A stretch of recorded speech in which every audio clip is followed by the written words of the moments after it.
mai ƙarfi wadda ba a san ta ina ne ta ɓullo ba ta lalata gidaje fiye da 1000 a jihar Zamfara. Alhaji Nasiru Lawal ɗan majalisar dokokin jihar Zamfara ya bayyana cewa wata iskar guguwa mai ƙarfi ta yi ɓarna a gidaje fiye da 1000 a ƙaramar hukumar Bungudu da yake wakilta. Kamfanin dillancin labarai na ƙasa NAN ya rawaito cewa lamarin ya faru ne da yammacin ranar Lahadi, da ya jagoranci 'yan jarida domin ganewa idanunsu ɓarnar da guguwar da ta yi.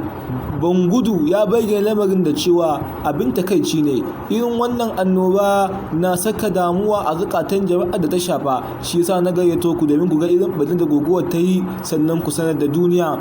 Abin damuwa ne matuƙa, ba mu taɓa samun annoba irin wannan ba a tsawon shekaru 30. Za mu ziyarci dukkan jama'ar da annobar guguwar ta shafa domin jajanta musu tare da ɗaukar bayan irin asarar da suka tafka. Bayan lalata gidajen jama'a, iskar ta lalata kayan gwamnati da hukumomi na amfanin jama'a da suka hada da turakun wuta, wayoyin wutar lantarki, makarantu da sauransu.